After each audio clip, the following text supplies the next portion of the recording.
mas ao final dela, e talvez para o feriado que tem da Padroeira do Brasil, a gente tenha uma reflexão para ter o conforto de que as nossas instituições estão funcionando com independência, soberanamente, com serenidade, em paz e dentro de um regime democrático absolutamente consolidado. Seja no voto do ministro Luiz Fux, seja na manifestação do Tribunal de Contas da União, e por isso nós temos razões de sobra para ter a tranquilidade de que vivemos num país democrático. Eu sou, e todos me conhecem nessa casa, jamais essa senadora será torcedora do quanto pior melhor. Não sou assim, senador Jorge Viana, não sou assim. O país precisa de pessoas com responsabilidade, respeitar as divergências, tolerância e convívio democrático respeitoso é o que nós mais precisamos. Então, partilho desta linha de atitude, de comportamento, que é exatamente essa. E, por isso, penso que as decisões tomadas pelo Supremo Tribunal Federal e também pelo Tribunal de Contas da União foram suficientemente confortadores sobre esta linha de entendimento da democracia brasileira.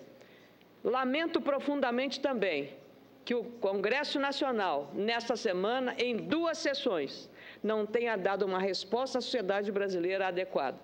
Felizmente, o Senado esteve lá presente, deu maioria de votos, presença, e estava lá para tomar a deliberação. Fizemos a nossa parte, cumprimos com o nosso dever, nada mais. E é exatamente por isso que eu penso que talvez seja necessário um reordenamento dessa famosa base aliada para que tenha a noção das responsabilidades que precisam ser assumidas. Já não é mais aceitável que aqueles senhores e senhoras do Aeros fiquem aguardando, caros colegas senadores, a votação do PLN 2, que é uma verdadeira tragédia. Então, vamos trabalhar com o senso de responsabilidade e cumprimento do nosso dever. Eu volto aqui, caros colegas senadores, e aqui vejo senador de Santa Catarina, do Paraná, senadora Gleisi Requião, senador Dário Berger, que são estados, especialmente Santa Catarina, e como o meu estado, produtores de maçã e de leite. Grandes produtores. Santa Catarina e Rio Grande do Sul rivalizam na produção da maçã. No caso do Rio Grande do Sul, são 200 mil famílias diretamente ligadas a essa produção. Uma produção, no caso da maçã, que não só prima pela qualidade, mas por um cuidado tecnológico, por um cuidado sanitário extremamente exemplar. Variedades que cada dia mais conquistam os consumidores brasileiros. Nós, graças a Deus, hoje dizemos a nossa maçã é melhor que as maçãs importadas. Primeiro a gente gostava das outras, porque só tinha nas outras. Agora nós temos para dar e vender. E é tão bom a gente saber que lá em São Joaquim tem uma variedade Fuji, que eu conheci, senador Dário Berger, que é melhor do que a original japonesa. Muito melhor, mais suculenta, mais vistosa, mais bonita, e disse isso na Embaixada do Japão nessa semana, num encontro com o senador Jorge Viana e um embaixador do Japão, Kazuo Umeda, que inclusive serviu no jantar para os senadores japoneses vinho produzido lá em São Joaquim, em Santa Catarina, como poderia ter servido vinho gaúcho, mas como é de uma cooperativa de japoneses, ele fez as honras da casa com um produto brasileiro por descendentes japoneses. Isso é a coisa melhor que tem.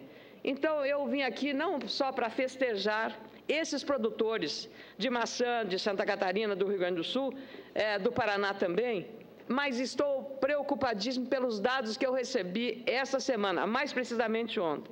Porque, veja só, nós temos municípios como Bom Jesus, Vacaria, Caxias do Sul, Lagoa Vermelha, minha terra querida, Pinto Bandeira, Antônio Prado, lá em São Joaquim, Bom Jardim da Serra e tantos outros municípios dessa região. Não conheço os estados paranaenses que produzem maçã, senadora Gleisi, senador Requião, mas sei que também nesse estado há uma produção significativa.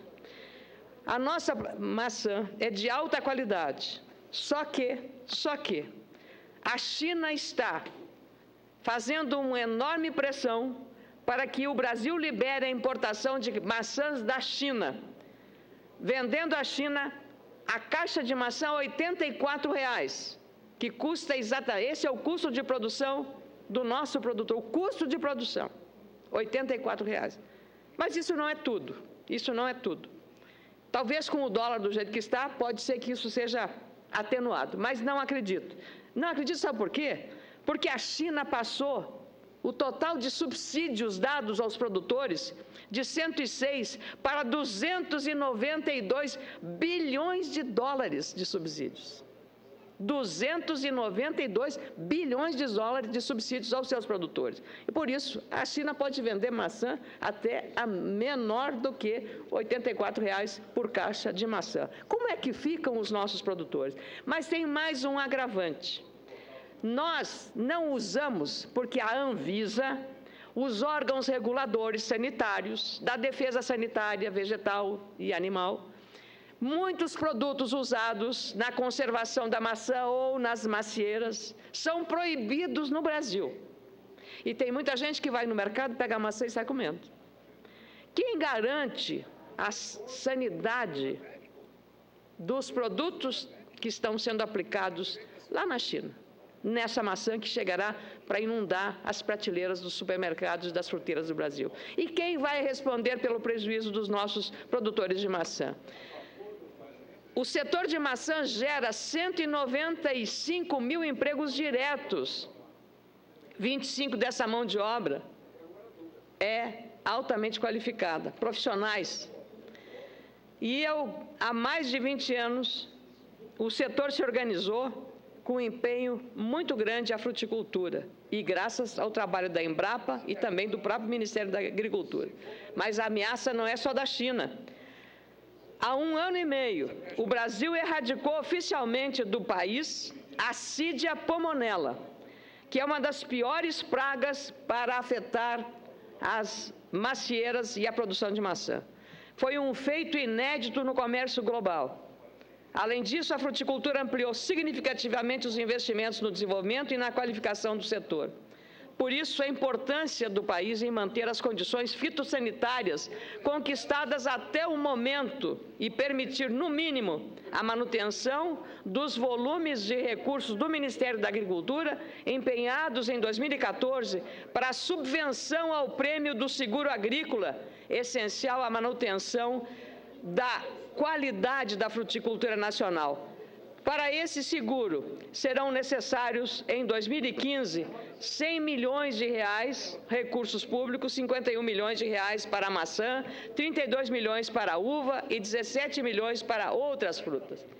E este seguro é fundamental, porque estive em Pinto Bandeira recentemente, um município que fica a 14 quilômetros de Bento Gonçalves. O temporal que ali se abateu, a geada que deu fora de época, acabou dizimando, caindo, quebrando em 30%, 40% a produção da fruticultura. Faço, portanto, esse alerta e esse pedido à ministra Cátia Abreu, mas, sobretudo, ao ministro Joaquim Levy, citado agora há pouco pela senadora Simone Tebet. O governo federal precisa dar atenção devida a esse segmento da nossa agricultura, que tem, mesmo em períodos de crise, ampliado as exportações e alavancado o desenvolvimento de toda a economia. No ano passado, o Brasil exportou mais de 32 milhões de dólares de maçãs frescas e 22 milhões de dólares em suco de maçã. Eu vou repetir, 32 milhões de dólares em maçãs frescas e 22 milhões de dólares em suco de maçã. Números de nossa balança comercial que reforçam a necessidade de fortalecermos esse segmento estratégico para o país, considerando, como eu disse, a relação que tem de tantas pessoas trabalhando nesse setor, 195 mil empregos, e também fazer a prevenção sanitária para os consumidores brasileiros e também para os compradores lá de fora. Mas eu não quero falar só da maçã. Eu quero falar também, presidente, de um outro problema que abordei essa semana aqui, que é a questão do Mercosul, senador Roberto Requião, que conhece profundamente esta área. Eu falei aqui da questão do quilo zero, que foi a política adotada pelo governo do Uruguai em relação às compras dos uruguaios no Brasil, porque agora, com o câmbio de R$ 4 por dólar, É claro que é vantajoso comprar frutas, verduras, produtos de primeira necessidade, até carne, arroz, feijão, do lado de cá. Porque até quando o dólar estava mais barato, nós íamos para o Uruguai comprar as coisas boas, ótimas que eles têm, tudo. E o free shop, então, vivia lotado. Agora mudou, inverteu-se. Mas o Uruguai não está só criando o quilo zero, mas também, veja só, o Uruguai não definiu as cotas da importação de leite em pó. E isso está provocando para a cadeia produtiva desse setor um problema muito sério. Em 2002, a Argentina negociou cotas de importação com o Brasil. Fez o dever de casa, o Brasil e a Argentina. O Uruguai, no entanto, segue sem revisão sobre o acordo das cotas de importação do leite. O principal motivo da preocupação dos produtores, novamente, é o aumento das importações de leite em pó do Uruguai. Um levantamento recente, feito pelo setor, demonstra que as importações de lácteos do Mercosul cresceram quase 200% no primeiro semestre deste ano, em relação à média do mesmo período em 2011 e 2014, e atingiram 65 mil toneladas. O Uruguai responde por 92% dessas vendas ao Brasil. Felizmente, o Ministério da Agricultura está atento, e tanto a situação do Instituto Gaúcho de Leite, presidido por Oreno Heineck, quanto o Sindilat, presidido por Alexandre Guerra, no Rio Grande do Sul, estão todos preocupados e apreensivos. Acontece que a queda do preço do leite no mercado internacional e do leite em pó, de modo especial, está criando uma situação de absoluta impossibilidade de competir. E lembrando também que o leite brasileiro, com qualidade superior ao importado, precisaria custar no mínimo 50 centavos a serem pagos ao produtor por cada litro de leite. Só no meu estado, a produção de leite envolve quase 200 mil famílias de produtores. 94% dos municípios gaúchos, quase 500 municípios, têm essa atividade como uma das prioridades econômicas. Em 2013, por exemplo, esse setor foi responsável por quase 10% do produto interno bruto gaúcho. Portanto, é preciso que essas questões, no âmbito do Mercosul, sejam equalizadas. O comércio, a indústria e o setor de serviços, que dependem de renda gerada pelo setor lácteo, precisam ser preservados, sobretudo nesse atual momento de dificuldades da nossa crise econômica que estamos vivendo. Então, senhor presidente, eu ainda tenho um tempo para falar, mas não vou ocupar todo, porque apenas farei lembrança de que amanhã nós teremos. E a propósito, senador, eu antes de falar do amanhã, eu falarei, já que falei de leite, de maçã, eu falarei que na terça-feira, dia 13 de outubro, e eu espero que Vossa Excelência aqui esteja, porque no dia 13 de outubro, nós estaremos, por um requerimento com muita honra de minha autoria, o apoio de vários senadores, promovendo uma sessão solene de homenagem aos 70 anos da FAO. E essa organização tem com o Brasil, que é membro da FAO, presidida por um brasileiro, Francisco Graziano, tratado de conduzir de maneira adequada uma instituição que tem tudo a ver com o Brasil, que é hoje um dos maiores protagonistas na produção de alimentos do mundo.